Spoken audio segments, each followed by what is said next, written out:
Welcome to PharmacyToDose, the Critical Care Podcast. And I'm your host, Nick Peters. And wherever you are and however you are listening, thank you. Now, we're about 3 weeks into 2021, and I'm not sure about all of you, but I've thought multiple times, wait, has this been 3 weeks or 3 months? Because feels like a lot has been happening. So hope everyone is hanging in there and hopefully have received or are in the pipeline or are going to be able to receive the COVID vaccine, because it's just incredible that this vaccine was able to come through so quickly. We're able to get it. And then, you know, no matter how rough and hard these days certainly might seem like they are, there's a light somewhere coming. Now, today, our episode is part 2 in our Trauma Alert series. But first, a quick word from QXMD. QXMD builds mobile solutions that drive evidence-based care in clinical practice. So check out READ for easy access to research personalized for you. Calculate for over 500 easy-to-use decision support tools, and Learn to earn CME online in minutes per day. Try them today at qxmd.com/apps. Again, that is qxmd.com/apps. Part 1 featured Brian Gilbert from Wesley Medical Center in Wichita, Kansas, focusing on the acute management of the critically ill trauma patient, kind of in the trauma bay from the moment they arrive and actually even before they arrive. So if you haven't listened yet, be sure at some point to go back and do so. I mean, we cover TEG or ROTEM, or, you know, if you want to be fancy, viscoelastography, the use of TXA, PCCs or prothrombin complex concentrates, calcium administration, and more. Now, as we discussed in that episode, Brian and I said that, you know, acute management is just the beginning. There's so much more to cover. And this episode will do just that. We're going to focus on the ICU management of the critically ill trauma patient. And our special guest for Trauma Alert Part 2 ICU management is a recurring guest, friend of the pod, and another March Madness bracketologist, Melanie Smith Condeni. Now, Melanie Condeni is a critical care pharmacy specialist in the surgery, trauma, and burn ICU at the Medical University of South Carolina, or MUSC, in Charleston, South Carolina, and an adjunct assistant professor with the MUSC College of Pharmacy. She received her PharmD at the University of Arkansas for Medical Sciences and completed a PGY1 residency at UF Health in Jacksonville, Florida, and a PGY2 in critical care pharmacy at MUSC. And she was so kind to take some time out of her day to join us today. Melanie, how are you doing? Hey, Nick, I am doing great. I am so excited to be here today. Like you, I'm also excited. I finally got my COVID vaccine. So, you know, it's 2021 is looking up for me. Oh, isn't that the truth? Yes, second shot in. So I'm counting down for that 10-day, 2-week period after, where I can feel less upset at that random person in the gas station who still feels the need to not wear a mask. Absolutely. Now, I've heard of pharmacists covering, the SICU, the TICU, the STICU, but what's the abbreviation for your unit, the Surgery, Trauma, and Burn ICU? Do you have a good one? Well, when we were trying to figure out a name, I was voting for the best ICU, which stood for burn and emergency surgery and trauma. That one got outvoted, so we are the STB ICU, or surgery, trauma, and burn.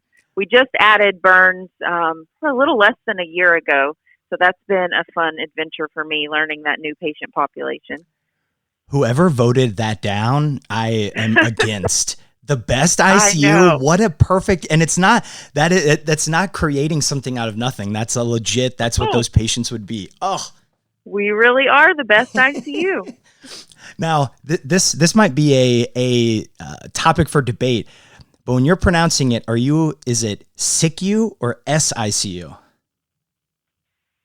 I would say SICU, just because we had the T before the burn came along, so we said STICU. Well, that's shots fired then, Melanie. All right. So we're already starting off, because I'm a SICU, like a MICU, SICU. That's the way it is. But hey, you know what? To each their own. we're here today and we're talking about trauma. So there's at least one thing we can agree about. I totally agree with that. Now, I want to I think a good way of starting our discussion might be with one of the more challenging problems to kind of safely and effectively treat, and that is pain, agitation, and delirium in the critically ill trauma patient. So why is treating PAD in this specific patient population so challenging? I think this is a great question and a great place to start. This is one of the things that we deal with in every ICU, but the trauma patient is unique in that it's sometimes harder to distinguish between pain, agitation, and delirium these patients have. For one, many trauma patients are at high risk for substance abuse, psychological disorders, things like that. So some of the things we have to try and figure out, is this a baseline psych disorder? Is this just a patient who has abused substances before coming into our ICU, so their pain is harder to treat? Or is it a patient that's just been in our ICU for a long time and has developed delirium? So we kind of have to delineate between those three, and there can be a lot of coexisting factors that may make it harder. I really like that you identified there just quickly that it can be related to both their management and their presentation or diagnosis. So it's not necessarily exclusively that it's just because they were a trauma patient, but it's also because they're getting all of these medicines so long that sometimes they develop delirium, and it can be related to their management. So it's kind of, it can be a double-edged sword there. Right. So some of the things that we kind of try to do to delineate between all three of those, we're very diligent about looking for substance abuse history. So getting urine drug screens on presentation, looking patients up in our prescription monitoring programs to try and find out if they're on any chronic drugs, doing a really good job about getting medication histories and assessing for baseline psych diagnoses or medications that they may need to be restarted, like their psych meds, their chronic opioids, benzos, things like that. And then making sure that we are using validated scales to assess whether a patient has pain or agitation or delirium. I think that this is one of my big jobs in the ICU, is when I come in and we're trying to delineate all of that, making sure that our nurses and our physicians are all aware of the scales that we should be using, and making sure that they know how to use them. You know, recently I had a patient, we were discussing delirium and discussing the CAM ICU scale, which assesses for delirium. And we got to the part where we were talking about Save a Heart, which is a test that you do with a patient to decide if they have delirium or not. And then this nurse, who had been in our ICU for about a year, had never heard of that before. So that kind of stood out to me as, we probably need to do some re-education on the unit. So I think that's one thing that pharmacists can do and really help out with a lot, is nursing education, physician education, and making sure we're doing our best to help delineate all of those issues with pain, agitation, and delirium. Yet knowing the scale is just half the battle. The other half is, of course, knowing how to effectively utilize and assess what the patients score on those specific scales. Absolutely. So working in a, specifically, surgery, trauma, and now burn ICU, I'm thinking that you and your colleagues in similar units have had to and routinely do use more kind of adjunctive agents to help meet our treatment goals. So what are, and more generally speaking, obviously there'll be patient-specific medications that you need to do in some circumstances, but what medications can we use to either transition off of IV kind of continuous infusions, or in conjunction with these IV infusions, just to help meet your treatment goals? Sure. I think COVID has brought to light a lot of issues with the lack of sedation medications or shortages that we're seeing, lack of IV opioids, things like that. So a lot of people have gotten more creative about using multimodal agents. But the trauma world, this is old news. We've used multimodal agents for years, especially in, high risk patient populations that are on lots of opioids. So some of my favorite things, just about everyone in my ICU gets scheduled Tylenol unless there's some sort of acute liver dysfunction. We use a lot of NSAIDs as well. Depending on renal function and other comorbidities, almost every patient will get NSAIDs scheduled. We use skeletal muscle relaxants in quite a few patients. One patient population that really benefits from that are our traumatic rib fractures.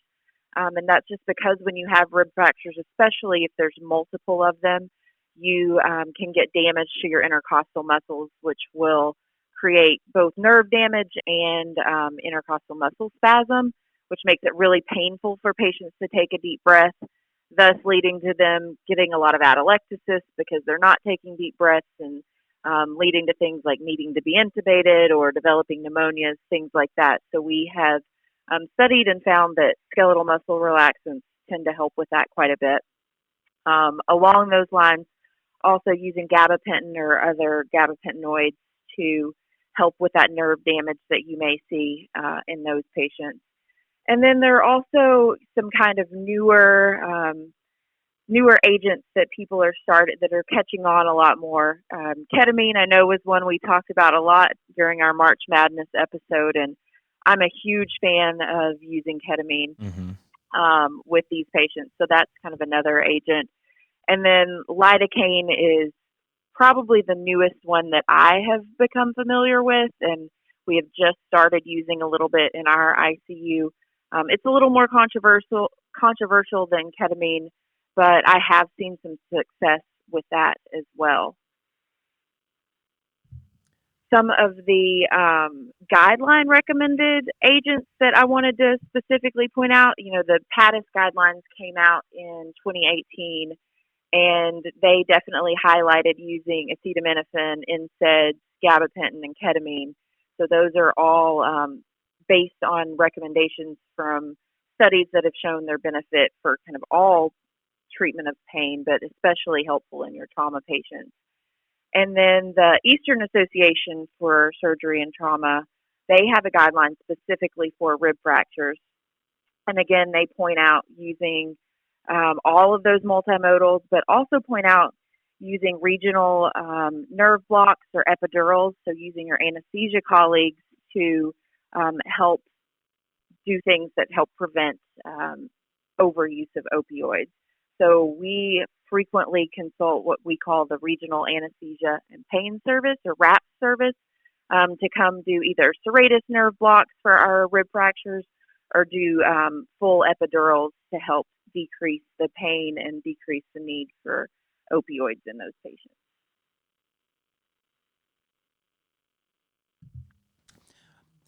Well, I think it's official. The naming committee at MUSC is just incredible. The RAPS team is just, I love that. Yeah, that's one of my favorites too. So you mentioned, and I like that you pointed out and you emphasized that this is like when you're talking about acetaminophen and NSAIDs, you mentioned scheduled. So yes. Explain to us why do you feel strongly that it should be scheduled? Because I'm guessing that a lot of order sets and a lot of these patients, a lot of them probably have PRN, Tylenol, and things available. So why do you emphasize, and what's so important with making sure that medications like Tylenol, for example, are scheduled? I think a lot of that comes from multiple reasons. For one, we have a lot of patients that can't tell us that they're in pain or are very stoic about their pain control. So like I was mentioning, you have these rib fracture patients, and we'll get little old ladies who will tell us their pain is a 2. And by our scale, that means they shouldn't need any pain medication. But then you give them an incentive spirometer and they can't pull more than 500 because they're actually in pain. So using scheduled pain medications, especially your non-opioids, so your acetaminophen, NSAIDs, skeletal muscle relaxants, gabapentin, things like that, help get ahead of the pain and help make sure that all patients are getting some sort of baseline pain control. And then if, we're not achieving our pain control goals with those medications, we'll add on an as-needed opioid to help kind of supplement any breakthrough pain. So that's one of the bigger reasons is, making sure that patients are getting some sort of baseline pain control, and that even your patients who may not or cannot tell you that they're in pain are getting coverage with a drug other than an opioid. Yeah, making sure to schedule those non-opioids where the side effects and some of those downstream effects are much less, and leave the opioids for kind of the acute pain that these patients are likely receiving. I love that you brought up the example of the tough old ladies, because you're right. A pain level of 2 for like an 82-year-old lady who's a grandma, maybe a great grandma at this point, corresponds to like a 15 for like a 38-year-old guy. Like the scales are exactly inverse. Like the grandmas had 1 dose of any opioids, and the other one's needing 10 overnight and things. It's unbelievable.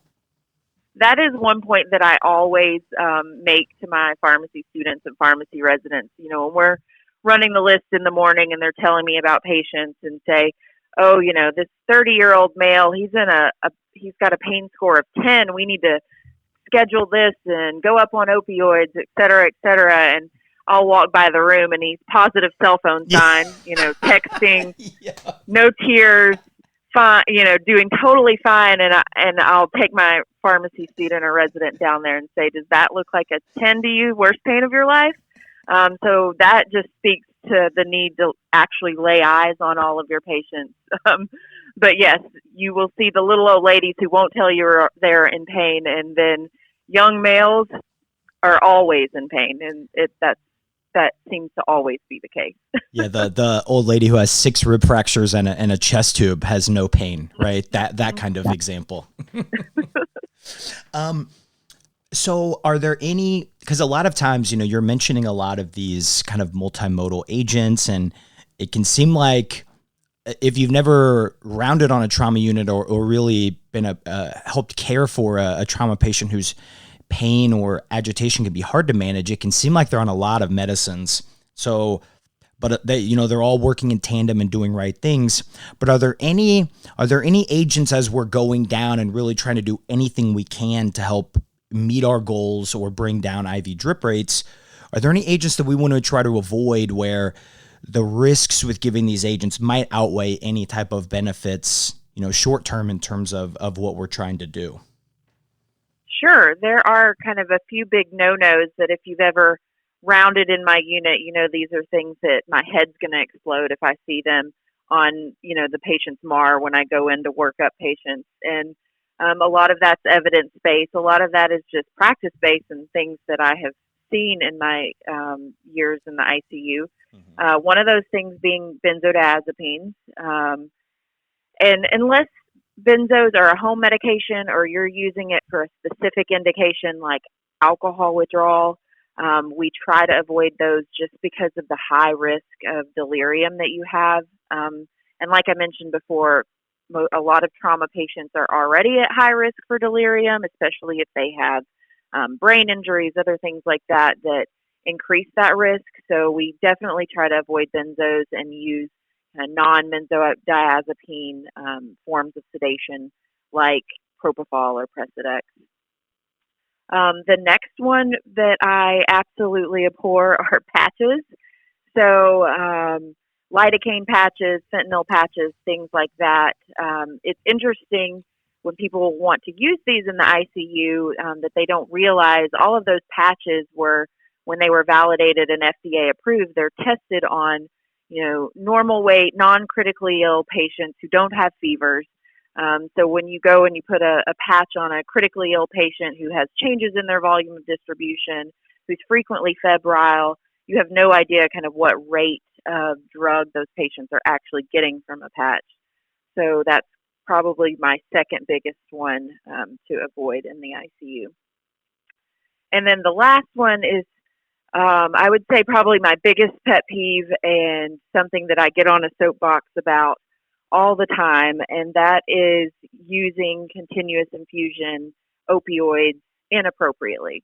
There are some patients that definitely need a continuous infusion, and we discuss that on rounds. If the patient's not achieving adequate pain control with the multimodals that we're using plus PRN opioids, then it may be appropriate to go to a continuous infusion. But one thing I always have to tell my residents is just because a patient is intubated does not mean that they need a fentanyl drip. And one of the reasons that I'm so kind of anti-fentanyl drips is just because of the kinetics of fentanyl. So the half-life of fentanyl changes depending on how you use it. So if you're using IV fentanyl PRN, it has a relatively short half-life. And it's great when it's used that way because it has a quick onset. It's very lipophilic, so it has quick effects, and it wears off relatively quickly.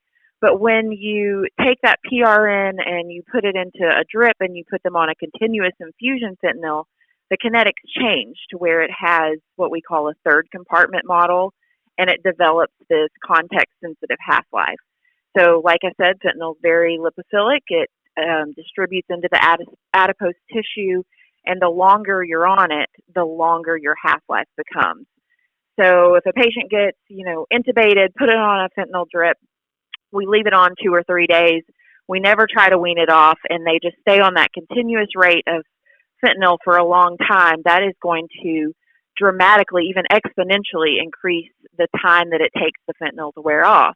So we'll turn the drip off, and a day later, they're still not waking up, and everyone's wondering why.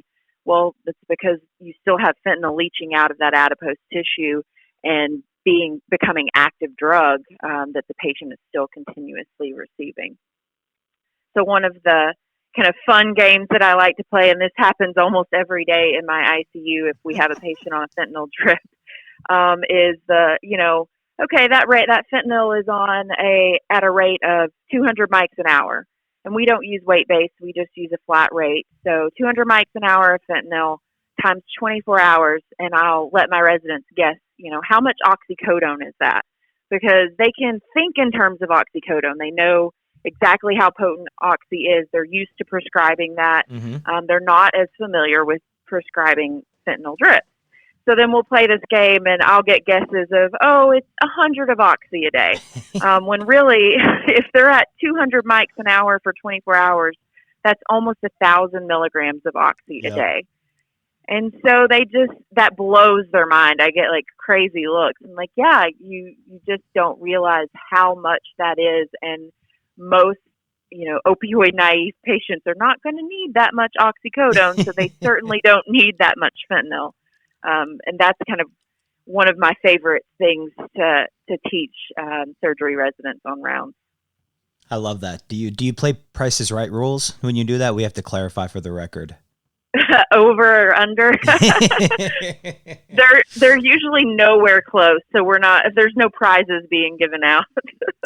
So based on the medicines or treatment regimens that you do not like to see on some of your patients, I'm guessing if you're gone for a few days, I'm guessing you come back, lidocaine patches, continuous infusion opioids. I'm guessing that those can come back in a pretty big way. A lot of times if you're not there to be policing the orders.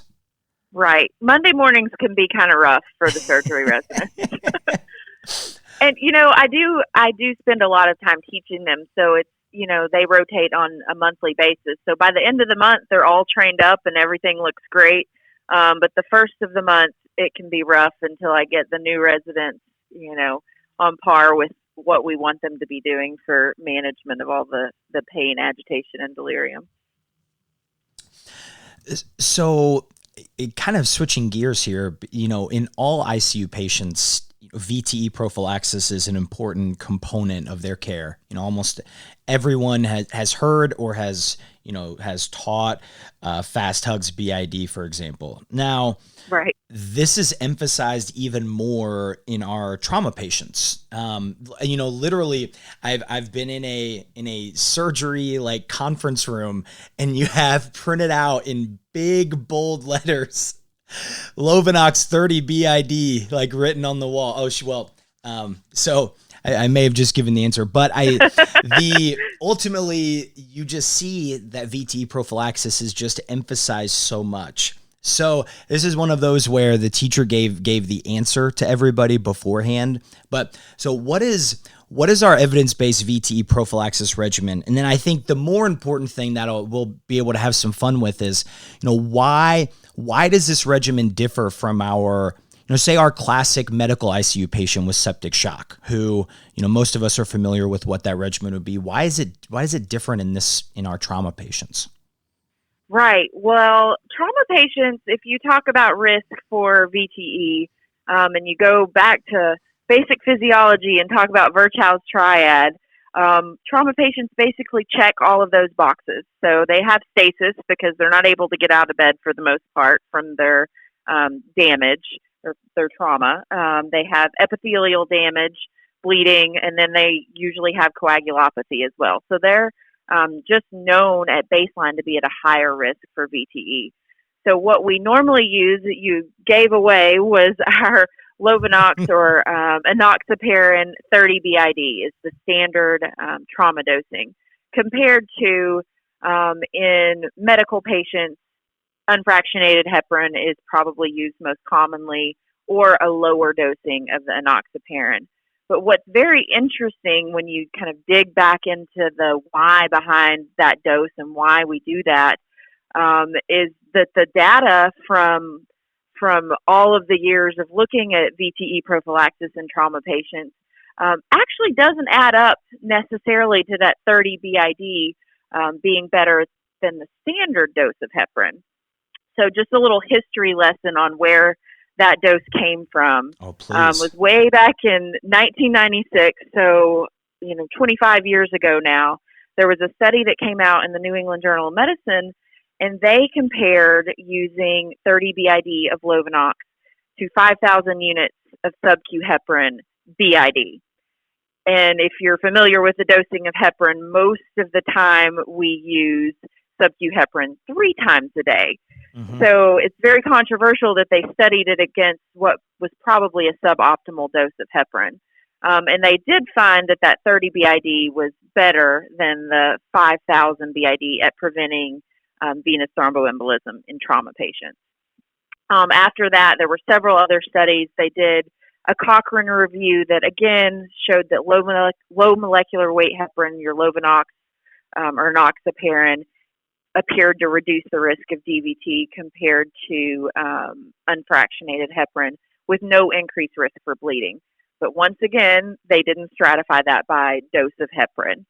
And then one of the larger studies was a trauma quality improvement program database study that came out really just a few years ago in 2017. And that was a huge study. So because it was a database study, they included over 200 centers, over 153,000 trauma patients. And what they found was that low molecular weight heparin, again, had a lower rate of PE, no increased bleeding. But once again, they did not specify the dose. So then the most recent study that actually looked at dosing was a study that looked at 400 trauma patients. Again, they looked at the 30 BID Lovenox, but they actually compared it to the optimal dose of heparin, if you're going to use heparin, would be 5,000 TID. They found that heparin and Lovenox, or heparin was non-inferior to the Lovenox. But the only problem with this trial is they underestimated their incidence of VTE between the groups. So they weren't really powered to find a difference. So we probably had some statistical error there. So, all these years, for 25 years, we've been using Lovenox BID, but actually don't have a lot of head-to-head evidence that shows that it's really any better than heparin.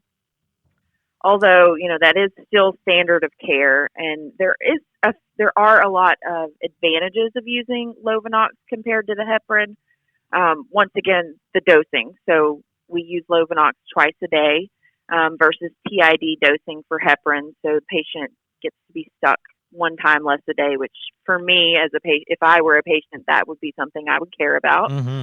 Um, we also have with your enoxaparin or Lovenox less interference with platelets. So there's a potential there for having less bleeding, and then a lower incidence of heparin-induced thrombocytopenia. So there are some advantages, and even if we don't have great head-to-head evidence, I think there's enough out there to support using enoxaparin, especially now that it is generic and we don't have to worry about cost as much compared to heparin. That's definitely going to be our go-to. This is another example of the more you know, the less you know, because right. We're not even done with the episode, and I would say the thing that I felt like I knew the most with trauma going into all of this was our VT prophylaxis things, and you kind of shattered our glass ceiling there. But it just shows that that it's important when you to look into the studies yourself and to identify some of those things, like looking at how a trial being underpowered can create some issues with interpretation of their results and not stratifying doses. So we're comparing a ramped up regimen to a regimen that we would argue is below our standard of care. So how do we interpret those things? So kind of good that you highlighted those things and also showing us to be sure to read more than the abstracts on these things. For sure.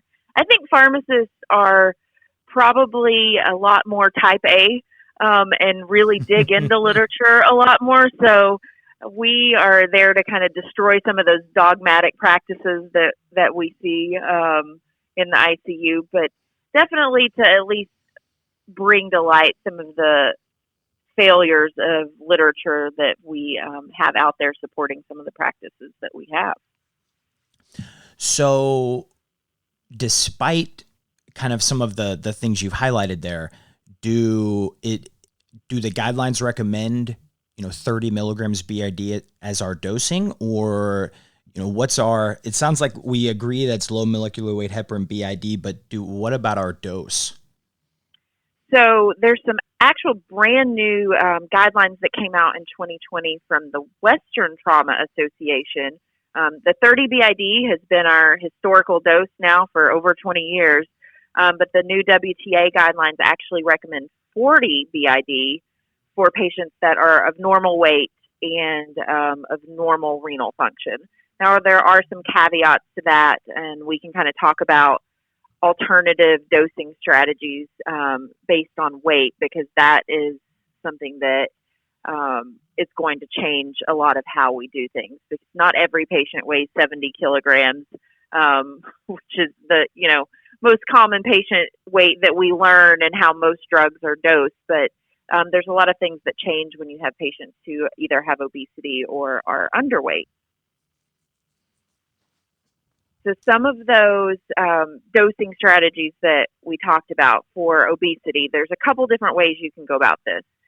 So 0.5 milligrams per kilogram is kind of a baseline if you have obesity. The Western Trauma Association guidelines actually kind of lay it out a little bit more specifically, where you have 30 milligrams BID for patients who are in a range of 50 to 60 kilos, and then the 40 milligrams BID for patients who are 61 to 99 kilograms, and 50 milligrams BID for patients that weigh more than 100 kilograms. So that's kind of the rule of thumb that I use when I'm dosing for obesity.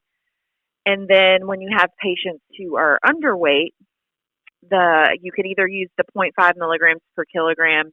My kind of rule of thumb is if they are less than 50 kilograms, I just drop them from that 30 BID down to 40 milligrams daily.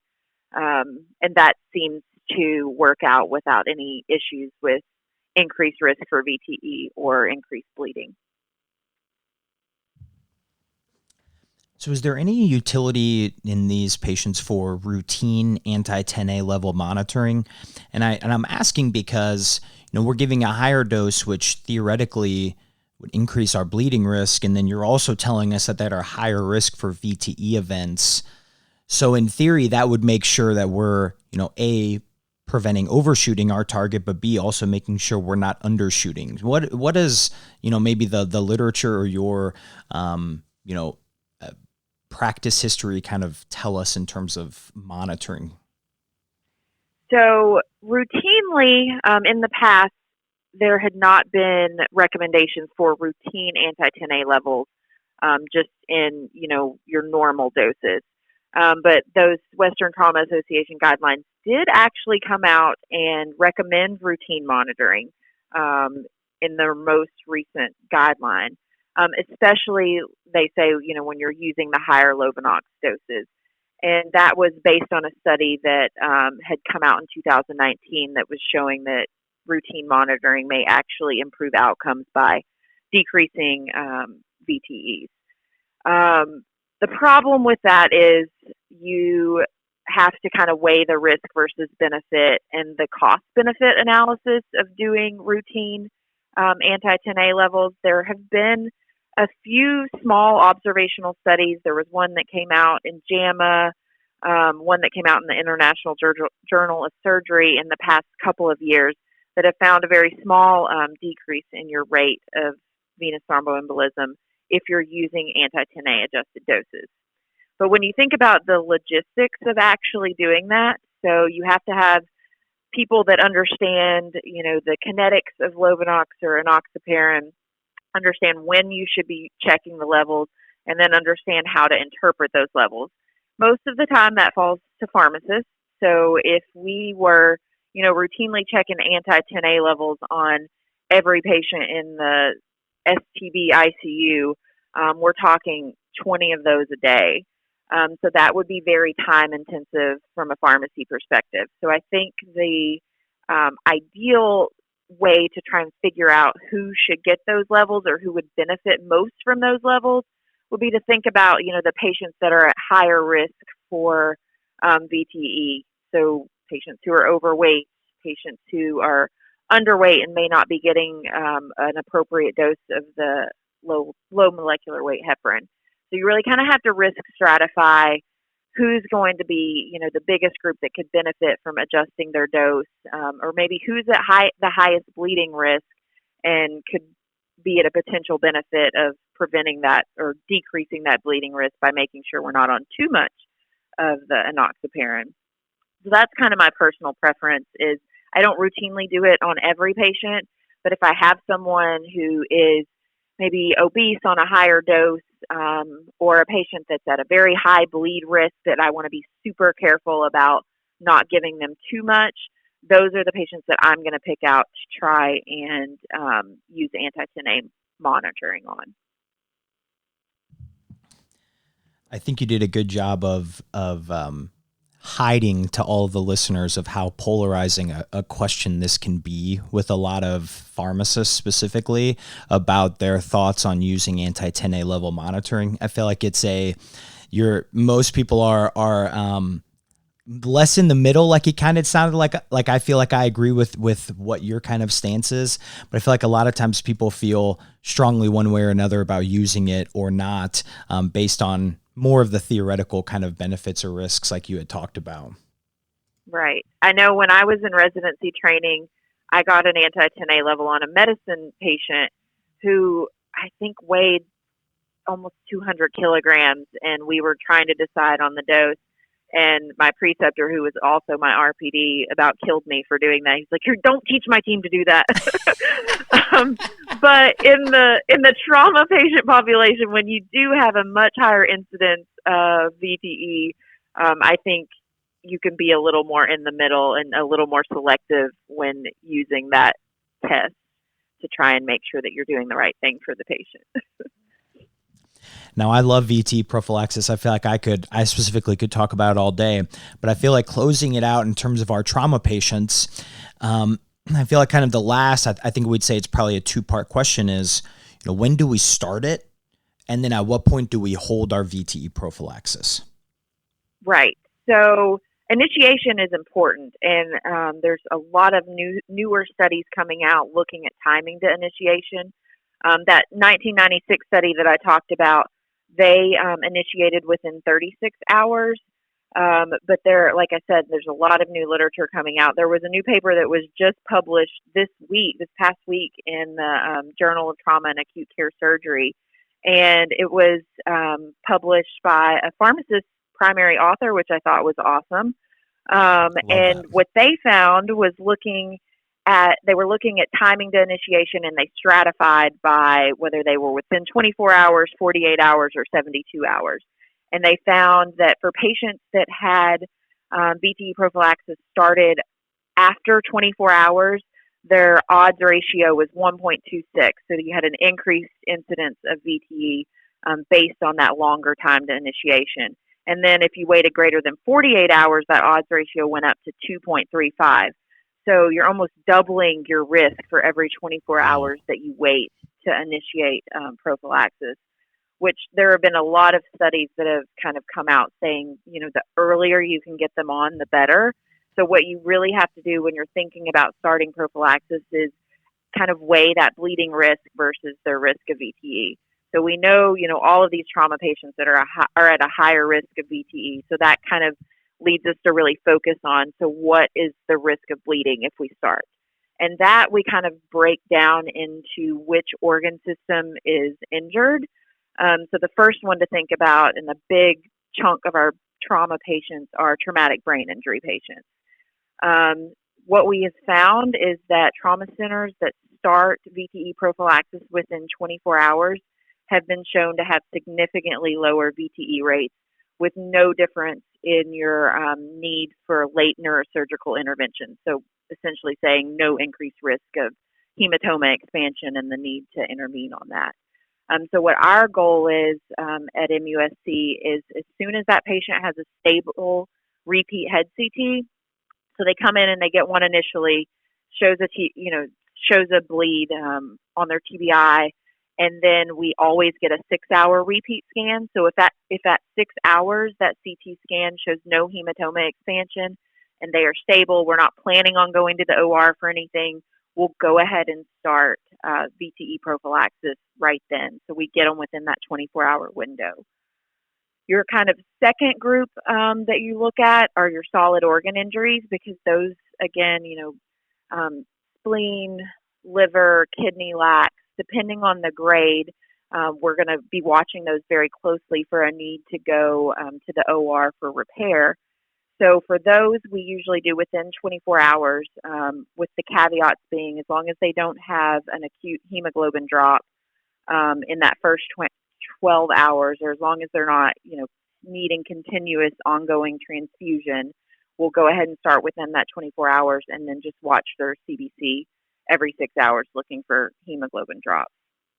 There have been studies that kind of support both of those practices, so that's what we really try to do. But then you have, some patients that you're kind of weighing risk versus benefit. I know that Brian talked about using TEG and ROTEM in the ED to assess transfusion needs and management of mass transfusion, but we use it quite a bit in the ICU as well to kind of quantify our risk versus benefit. So if we are wanting to start VTE prophylaxis and we get a TEG or ROTEM that shows that they're not hypocoagulable, that helps to kind of guide our decision making on, starting it earlier versus later.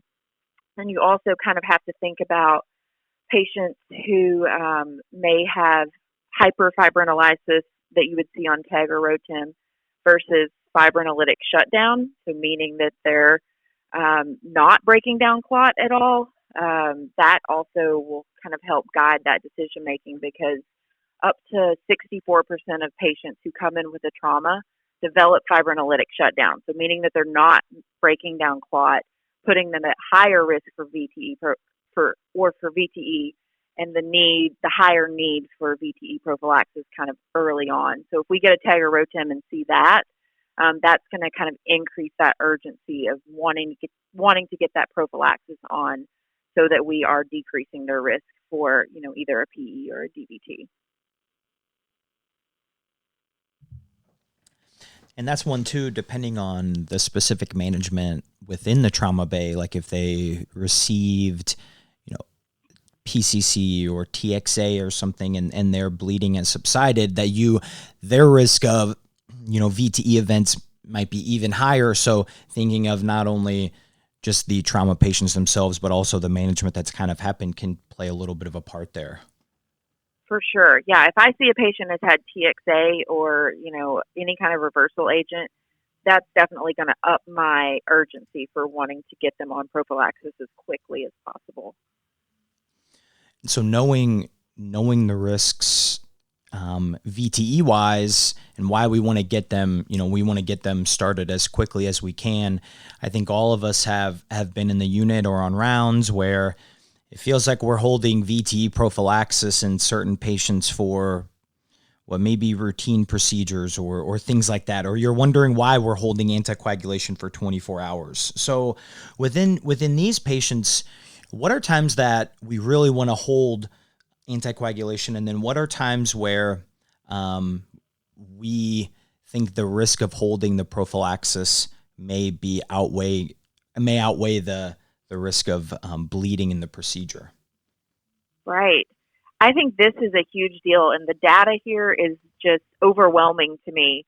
There have been studies that have shown that over half of trauma patients actually have interruptions in their VTE prophylaxis, and the patients who miss at least 2 doses of their prophylaxis have 8 times the risk of developing a DVT. And then if you look at the TBI patient population specifically, those that miss doses have an increased risk of 600 times or 600% the baseline for those that don't miss any prophylaxis. So missing more than 1 dose is bad, and we want to try and avoid that at all costs. Now, granted, you have to think about, potential surgeries that they may be getting, and what the bleeding risk is for those surgeries. So for us, the only times that we hold prophylaxis prior to the OR are for 3 types of surgeries. So the first 2 being, if you bleed into a small space, the results can be devastating. So for spinal surgeries or intracranial surgeries, we hold just because any bleed in that area is going to be bad. And then the third type of surgery that we hold for are pelvic surgeries, and that's just because the pelvis is highly vascularized, and if you get a bleed there, it's hard to hold compression to get hemorrhage control. So for that reason, we'll hold it for pelvic surgery. So those 3 are only ones that we're, absolutely holding prophylaxis. Other than that, they get their prophylaxis dose that morning prior to the OR, even if it's, an hour before the OR.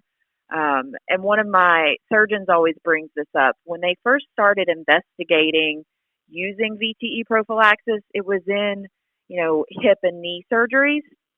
And the protocols were to give the prophylaxis before this, like an hour before the surgery. And now it's funny that ortho is the one that always wants to hold it anytime that they're going to the OR. Mm-hmm. But this prophylaxis practice came from studying orthopedic surgeries. And in those protocols, they gave the dose of heparin at the time, right before the OR. We really think that the risk outweigh the benefit for almost all surgeries for them to get the prophylaxis. So in Trauma Alert Part 1, we discussed giving antibiotics to patients with open fractures when they are in the trauma bay. And we talked about trying to, give it while they're in the bay specifically, because when they leave, sometimes they say they're going to scan and they're coming back, but you just never know. So, okay, we talked about giving those when they arrive. Now, when are these antibiotics continued, if ever, when these patients return to the ICU? That's a great question, and it's going to kind of depend on the patient. For the most part, we only give 24 hours of antibiotic coverage. That has been studied, and what they have shown is that longer durations don't decrease your risk of infection any more than that first 24 hours.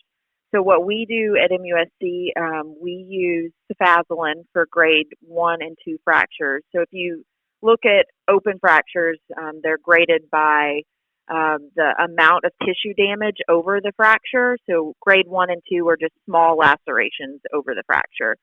So less risk of bugs getting in there, and the types of coverage that you want are usually just skin flora. So cefazolin typically covers that.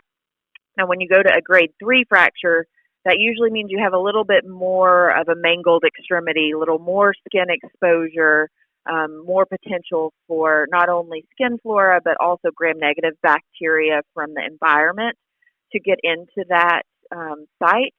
And so for that reason, we increase our coverage to add a little bit more gram-negative coverage. So for grade 3s, we will use ceftriaxone. What's great about that is it's dosed once a day. We have IV push ceftriaxone in our emergency department, so they can get it relatively quickly, get one dose in the ED, and be done. If they are getting ANSEF, we'll do 24 hours, so that's usually Q8 dosing. So they'll get the full 24 hours that will continue, once they come to the ICU from the emergency department. The caveat to that is we will continue if they are kind of grossly contaminated and unable to go to the OR. So sometimes you get a trauma patient who's a multi-system trauma, unable to go to the OR because they're not hemodynamically stable. So they'll get kind of an informal washout either in the ED or in the ICU, but they're not able to go get that completely washed out, reduced, and get good, adequate skin coverage over the fracture. So for that, in that case, we would continue antibiotics, but not any longer than 72 hours. So that's kind of our cutoff. Unless you have signs and symptoms of infection, we cut off at 72 hours for prophylaxis. Now, at that point, if you do have signs and symptoms of infection, that's not considered prophylaxis anymore. We're actually treating an orthopedic injury infection. So 72 hours is kind of the cutoff for us there. And you mentioned transitioning from that, the antibiotics in the open fractures are prophylaxis. And at a certain point, we go into the treatment phase of things. And trauma patients can just tend to have long ICU and hospital length of stays. Depending on their injury, they can have a whole number of surgeries or procedures and complications, and they can tend to be in the unit in their hospital for a longer time than other patient populations. And most of us are familiar with the longer you're in the ICU, the higher the risk is that you're going to get an infection of some sort. Now, Melanie, I'm guessing one of the more challenging things is identifying like new onset sepsis or an infection when just being a trauma patient itself can mimic the SIRS criteria, those other signs of infection they routinely monitor. So how are you able to kind of differentiate and make sure that not everyone is on antibiotics in your entire unit, but that we're also not leaving infections untreated? Yeah, I think this is one of the tougher things that we have to do in a trauma ICU.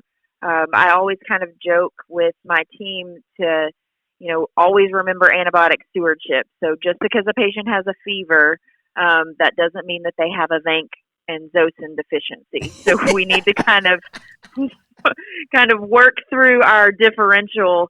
And to me, an infection is really a diagnosis of exclusion unless we have a known clear source. So what we'll do is just try to work down a differential, rule out everything else, and use the tools in our toolbox to try and figure out infection versus just SIRS from some other source.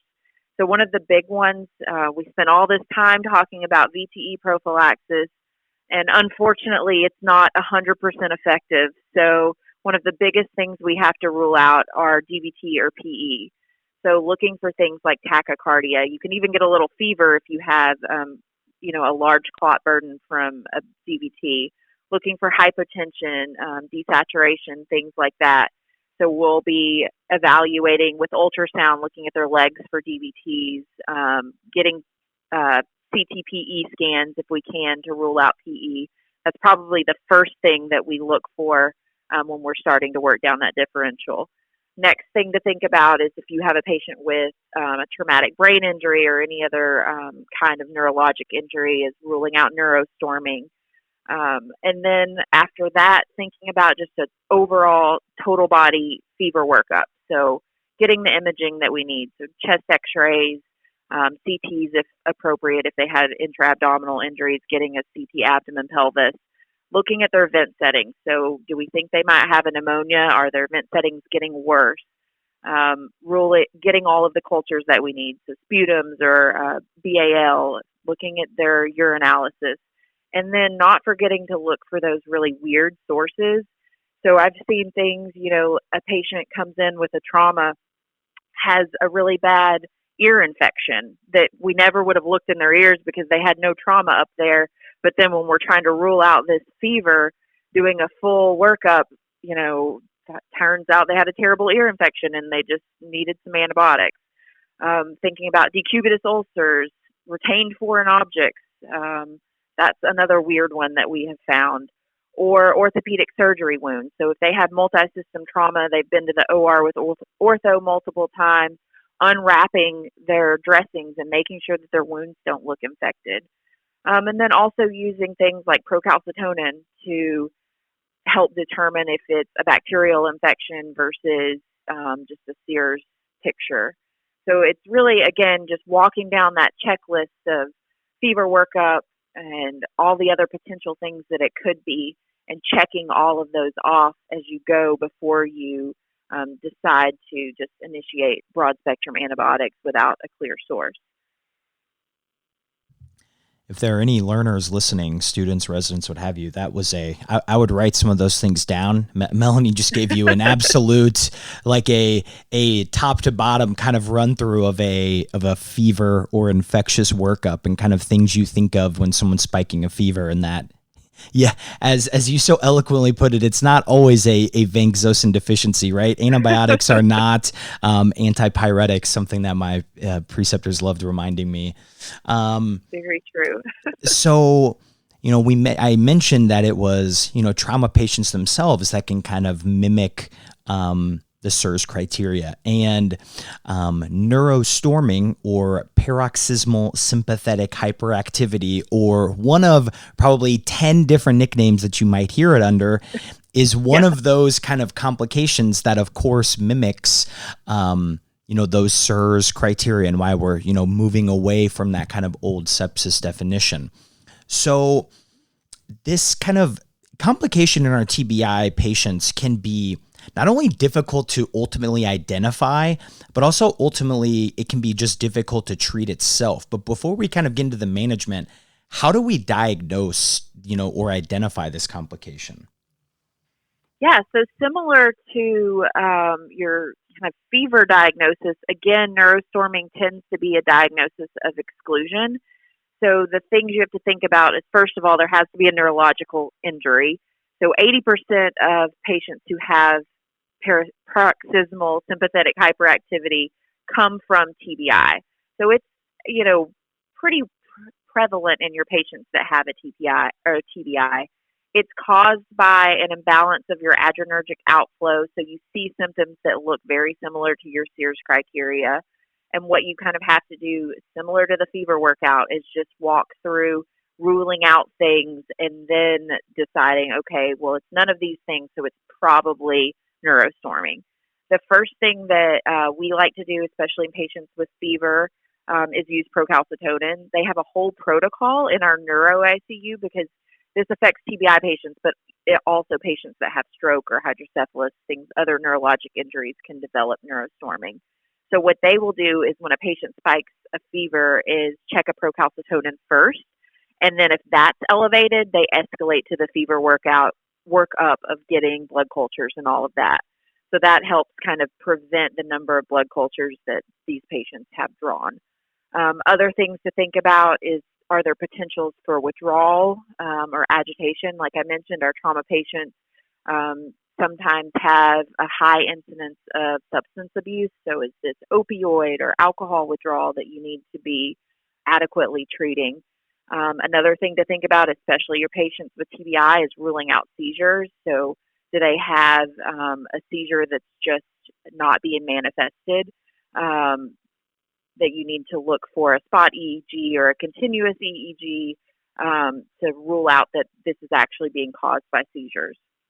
So once you've done all of those things, and you have seen the nature of the injury, so it has to be paroxysmal, meaning that it's not all the time, but it's kind of waxing and waning.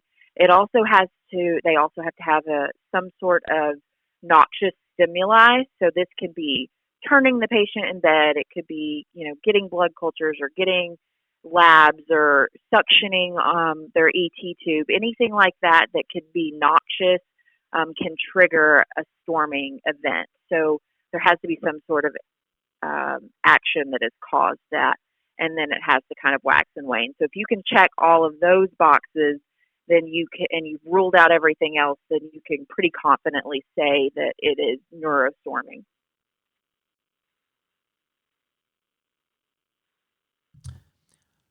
So once we have kind of done that process and identified that this is likely neurostorming, what are kind of our pillars of management, or kind of our mainstay, the kind of the top 2 or 3 maybe drugs or drug classes that these patients use to help control their storming episodes? Yeah, so you can kind of break down therapy for neurostorming into 2 subcategories. Your first is going to be your abortive therapy. So this is what you use in an acute storming event to manage those symptoms quickly. And then the other category is going to be preventative therapy. So these are going to be agents that we start initiating on these patients to hopefully decrease the number, the duration, and the size or amount of storming that they have. So the first category, the abortive therapy, your go-to agent is actually opioids. So as much as I have, harped on not using opioids in these patients, in neurostorming, opioids work really well. Morphine is your actual go-to opioid. It's been the most studied, and because of some differences in kinetics with morphine, it is known to work the best. So what it does is it acts both centrally and peripherally. So it suppresses that sympathetic outflow that you have from the neurostorming. It increases cholinergic activity because of its histamine release specific to morphine. And then it causes peripheral vasoconstriction. So that helps kind of decrease the outflow as well as treat the symptoms that you're having from neurostorming. It is dose dependent, so you need to use pretty decent sized doses. The usual starting dose that we will do is 8 milligrams, and then kind of go up from there if they continue to be refractory. Then after opioids, the next go-to are benzodiazepines, and that's really if they're kind of refractory. We will try those to mask or decrease the symptoms from the storming. Then once you get into the preventative therapy, we use a lot of different agents. One of the biggest ones are non-selective beta blockers. So propranolol is our go-to. We'll talk a lot about beta blockers in just a little bit about their benefits. But propranolol is awesome because it's highly lipophilic, so it crosses your blood-brain barrier really quickly. It's able to act to decrease those signs and symptoms of storming, decrease the tachycardia, decrease the hypertension, and really help prevent the duration and the number of neurostorming events that the patients have. Other ones that we use, other agents like your benzodiazepines that work on GABA. So gabapentin is a go-to maintenance med for us. And then clonidine. So clonidine is an alpha-2 agonist, will help decrease your norepinephrine release in the brain. So that decreasing of that sympathetic outflow, again, is kind of a long-term management to help decrease your number and duration of your storming episodes. And then after that, it really kind of gets into what symptoms the patients have. So, one of the other symptoms that you can have is a lot of spasticity or posturing. So if you have patients that are experiencing that as part of their neurostorming event, baclofen is a great drug, and a muscle relaxer that helps kind of decrease that spasticity that they have. So that's kind of another go-to for the preventative therapy. So, like you said, we'll talk about beta blockers in just one second. I want to ask a clarification question. So, for the patients who are, say, they're on a fentanyl drip, a fentanyl IV infusion, is it one where if you think they're neurostorming, will you try to change their PRN agent, like you said, to IV morphine, or will you allow it to just use IV fentanyl maybe at a dose conversion and see if that helps and then switch? Or what's your general practice of, like, are you combining opioids? Are you trying to stick with one, or what do you do in those scenarios? So in that case, I would probably leave the fentanyl drip where it was at and then add on a PRN morphine. And what I would do, because we also have patients that are on oxycodone, and once the storming is under control, any opioid will really work. But morphine, because of that excess histamine release that you have, is ideal for storming episodes. So I would leave, if I had a patient on either a fentanyl drip or scheduled oxycodone, I would leave those alone and then add into their PRN medications morphine with a specific PRN administration instruction of, to be given for acute neurostorming events. Okay, and I that's like that. something I've had to do, pretty frequently when we have a really refractory storming patient. I think that's a great tip, because that's kind of, being practical, switching everybody when you think they may be storming to all morphine infusions in the area of drug shortages and COVID would, I think both the unit and the main pharmacy might get upset with you. That'd be the one time where it's a twofer there. Yep, for sure. So when discussing trauma, there are just generally clinical pearls related specifically to traumatic brain injuries or TBI. So almost like we're a boxer where we're training and we're hitting the bag and we're going pretty quick. We won't go that quickly, but we're going to hit a few of these topics kind of in succession, really focusing on patients with TBI. So the first one, pharmacists, just generally speaking, we're routinely on the front lines of the battle against giving everyone albumin. I think that is hospital wide. It doesn't matter if you're in critical care or not. So what's an appropriate response when somebody wants to order colloids, say albumin, for example, for a TBI patient? Well, that's going to be a no for me. That's always my response to albumin in a TBI patient. And that comes from the SAFE study, which was a study probably almost 20 years ago now, looking at resuscitation in all patients, all critically ill patients, using albumin versus crystalloid resuscitation.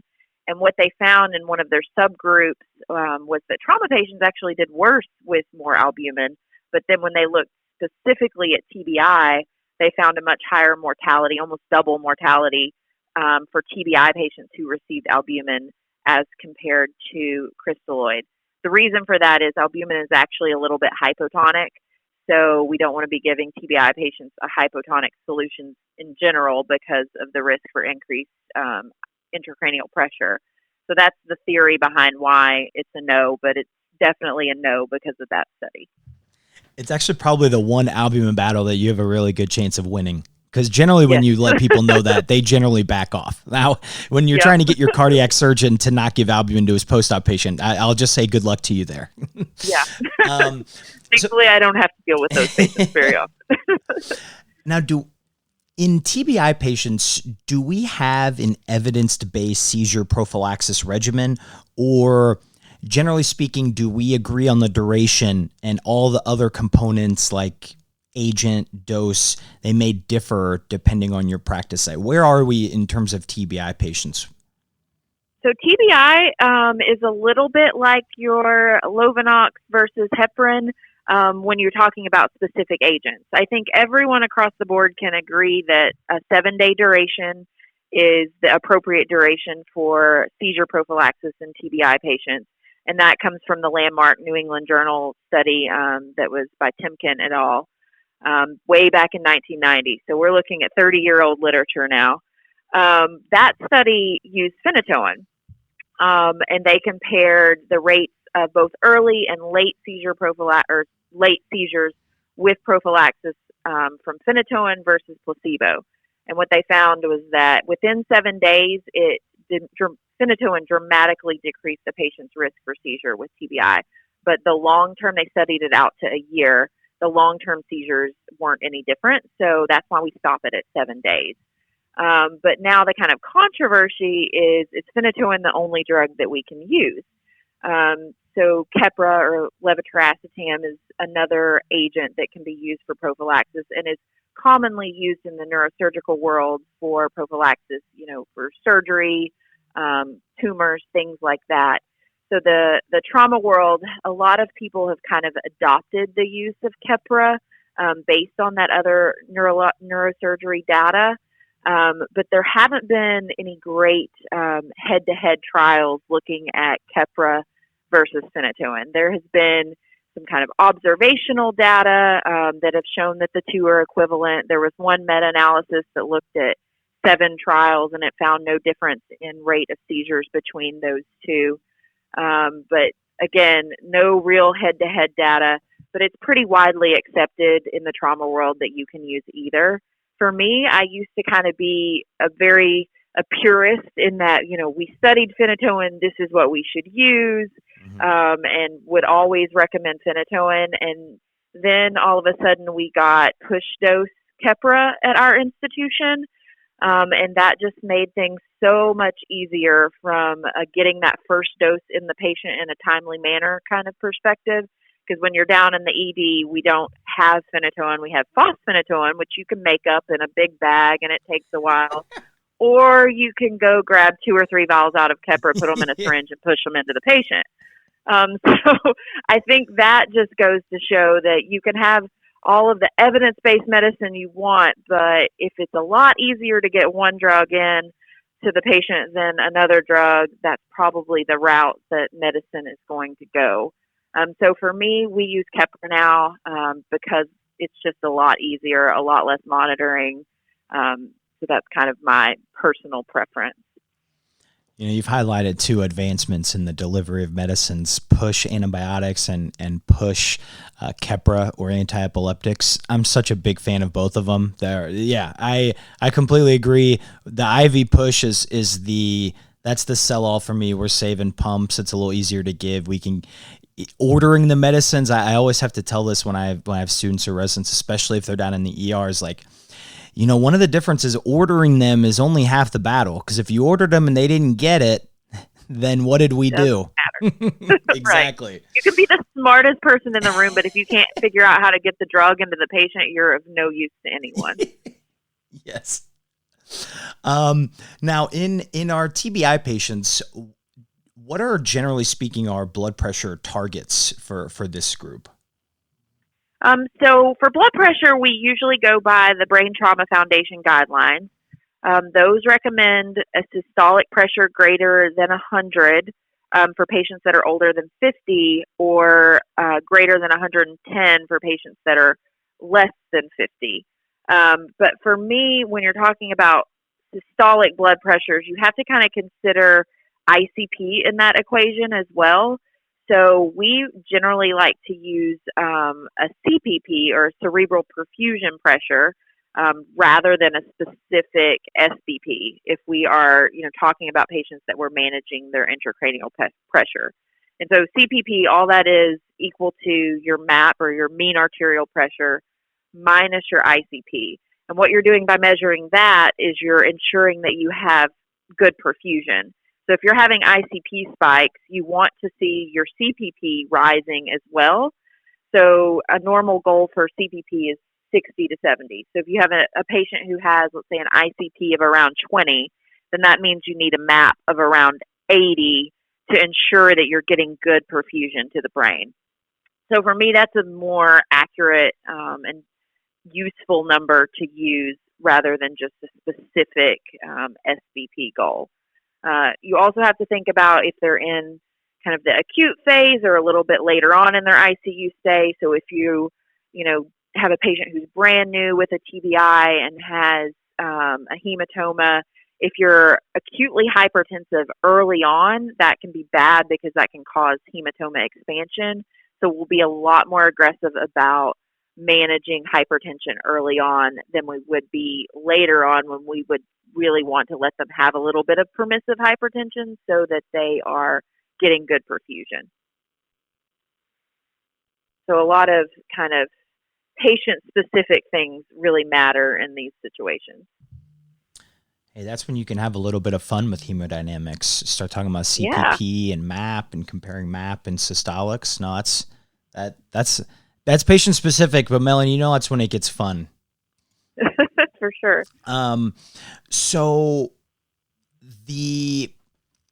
a very common thing for TBI patients to receive, and we talked about it before, is beta blockers. So specifically, why do most patients receive them? And you hinted at this, but maybe you can highlight why we want to try to give a specific beta blocker when we're using it in these scenarios. Right. So, I mentioned propranolol before because of the storming event. But on top of using propranolol for storming, it has been recently kind of come to light that using beta blockers in general for patients with a TBI has been linked to decreasing their mortality from TBI. The kind of pathophysiology and thinking about that is that it has been shown that there is kind of a bell-shaped curve for TBI survival that's directly related to their hemodynamics. And what that is just a product of their cardiac workload. So if you have a cardiac workload that's too low or too high, you have an increased risk for mortality if you have a TBI. So kind of layman's term for that is if you are either hypotensive or hypertensive, or either too tachy or too bradycardic early on with a TBI, that's directly related to you having a decreased rate of survival. So there have been a lot of studies in probably the past 5 years looking at the correlation between beta blockers and TBI survival. And some of those kind of highlighted that all beta blockers are good, but propranolol is better. So we will, as an institution, put propranolol on every patient that is hemodynamically stable with a TBI. So as soon as they're stable, not on pressors, not needing to resuscitate them anymore, they go on propranolol. Kind of the first big trial that showed that benefit, there were several smaller ones, but then in 2019, the American Association for Surgery of Trauma did a prospective observational trial. And this was a big registry trial. It had over 2,000 patients. And again, they showed that having a beta blocker on board lowered their mortality, but specifically having propranolol decreased their mortality by about half. So their odds ratio was 0.51, a statistically significant mortality decrease. So anytime in critically ill patients you can find a drug that helps lower your risk of death, people are going to get excited about that. And I would definitely say this is one of the few drugs that I get really excited about starting in TBI patients. And then just last year, there was a prospective randomized control trial looking at adding propranolol versus placebo for 10 days in patients that had a severe TBI. And they found a huge drop in mortality. So 18.6% mortality for the placebo group versus 4.4% mortality in the propranolol group. So because of that, we've adopted this kind of protocol to put propranolol on everyone as long as they're hemodynamically stable and leave it on for at least 10 days. And we think that that's kind of the best thing to do for patients to potentially have that mortality benefit. Yeah, when you can find mortality benefit in critically ill patients, it's pretty rare, especially something medication-wise to do it. Yeah, we're going to jump all over that. Yeah, I feel like that's a very tough thing to do in clinical trials. There's so many drugs that we look at that we hope will have a mortality benefit and don't really pan out. So seeing this for propranolol really makes me a believer for sure. Now, kind of the last kind of segment in the quick hitters here is, what's the role for neurostimulants? And then kind of like the quick follow-up to that would be, the role of neurostimulants in TBI patients, and then are there times that you try to avoid using these neurostimulants? Maybe it's specific complications or there are patient-specific factors that may be happening. Yeah, so neurostimulants and TBI have been widely studied. I will say the caveat to that is they're not widely studied in the ICU. So the two big ones that are used are amantadine or methylphenidate. Amantadine is probably the most common one, and that, again, came from another New England Journal study where they looked at using amantadine, and they started this when the patient was actually in rehab.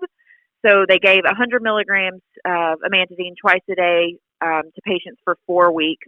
And what they wanted to see is whether their disability rating scale. So this is a scale to assess kind of their level of alertness or comatoseness and their ability to kind of recover neurologic function. And they did that so they looked at them for 4 weeks. What they found was that the amantadine did actually help improve that DRS in the 4 weeks that they were on the treatment, but you didn't continue to see that improvement after you stopped the amantadine. But like I mentioned, this was done in rehab. So it was stable patients well after their ICU course. So I don't really know the applicability to ICU level patients. And for that reason, we don't do it a ton in the ICU. There is occasionally the time when we have a TBI patient who just isn't getting to the floor for one reason or another. They're not waking up, and that's kind of what's holding them into the ICU is their lack of cognition. So we might try it in that patient. That patient is just not waking up, even though you don't have a great explanation for why. So that's kind of the only patient that we will use amantadine in. And we don't really use methylphenidate just because of the adverse effects profile with hypertension and things like that. But amantadine would be our go-to if we're going to use it in the ICU. As far as who we wouldn't use it in, would be patients that are being treated for storming. So one of the big side effects of amantadine and methylphenidate would be agitation. So it doesn't make sense to start, amantadine on somebody who you're still treating for acute neurostorming episodes.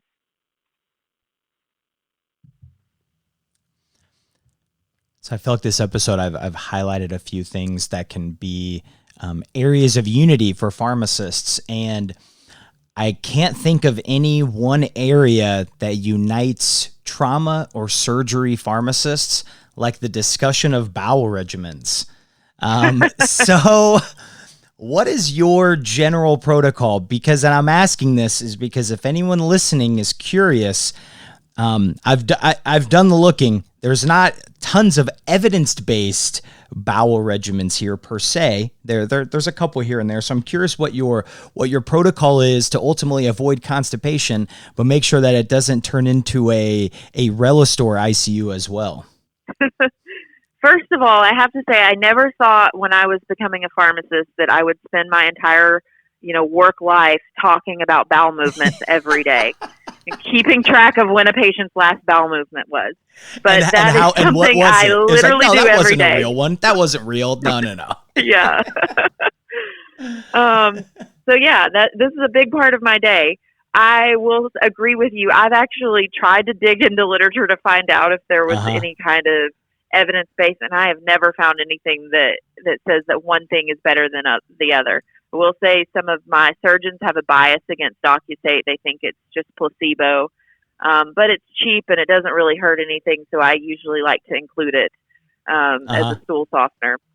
My kind of go-to for that is, unless the patient has a bowel injury or, has just had a small bowel resection that we're trying to be careful of the anastomosis, every patient should be on a bowel regimen. So my kind of go-to day one, everyone gets Docusate and Senna scheduled, not PRN, because no nurse wants to give PRN bowel regimens because no nurse wants to clean that up. So for that reason, they should get it scheduled. And then if we are, day 2 or 3, haven't had a bowel movement, we start adding other agents like polyethylene glycol and Miralax. And making sure that the patient's hydrated, has appropriate fiber intake, that kind of thing. And then escalating from there. So if, day 3 or 4, none of that stuff is working, then they're getting a suppository. And that usually does the trick. Now, there are special patient populations where you have to think about being really aggressive with bowel regimens. Spinal cord injuries, patients that have para or quadriplegia, they have a very aggressive bowel regimen set that includes a daily suppository, digital stimulation, the things that they need to keep their bowels moving because of the lack of sympathetic outflow that they may have due to their injury. Yeah, it is I also did not think that would be such a topic that you're talking about on a lot of patients, because when you have these complicated trauma patients, the bowel regimens and GI section can kind of be overlooked when we're spending 20 minutes talking about, neuro or, they're trying to get their surgery plan or things. So but I think constipation can cause, agitation. I think it can contribute to delirium and all those things. So I think it's something that can't go under the radar in these patients. It can even increase your ICP. So again, TBI patients, important to make sure that their bowels are moving. We'll kind of wrap it up here. We didn't even get to cover all the things we wanted to talk about, but I'm looking and we're 86 minutes in, and Melanie, people told me that I can be a little long-winded on these episodes. So, one thing for the listeners that we were going to try to talk about is highlight kind of what you do with some of the specific comorbidities. So what I'll kind of work with Melanie on is we'll create maybe a little bit of a chart or maybe a little talking segment or something that we'll put out on the social media channels. So stay tuned to that later this week. We'll put that out. That'll kind of be a bonus so that people can still get the information, but that we're not pushing 2 hours on this episode here. Yeah, so, I think that's a great idea. Sorry, I could talk about this stuff forever. Oh my gosh, are you kidding me? You didn't. Stuff your sorries in a sack. There's no need to apologize to me. I'm completely the same way. So if the listeners could only remember 2 or 3 things from all of this awesome information you've shared as it kind of relates to our trauma patients in the ICU, what are some of those main points you hope they remember? I think the biggest thing is the importance of VTE prophylaxis, especially in this patient population. And then, really using personalized medicine. So we kind of touch base on a lot of different topics, but if you think about individualizing your care to your patient, for pain, agitation, delirium, ruling out things that it could or couldn't be, for trying to decide on infection versus Sears criteria, trying to decide if it's neurostorming, really think about the specific patient and using your knowledge of what the ways to work through all of those things like we talked about. Probably the biggest thing you can do for trauma patients in general. And then really one of my big things for all critically ill patients is a lot of times less is more. So you don't need a drug for everything as much as, we like to give drugs as pharmacists, but really using patient-specific things and trying to cut down on the amount of things that we're doing sometimes tends to be the best care for our critically ill trauma patients. Those are all wise words. And I always like to close out. I like to have some fun questions here. So we'll end with one. So if you had to pick here out of these 3 buckets, coffee, espresso, or tea, what's the bucket that you're choosing? Espresso all the way. Oh. Or if I could put espresso in my coffee, I would do that too. Oh, you have some red eyes for those that don't know. I love red eyes. Yes, yeah. That's the residency special of where I learned that. And a red eye is where you have a fresh brewed cup of coffee and they toss a shot of espresso in.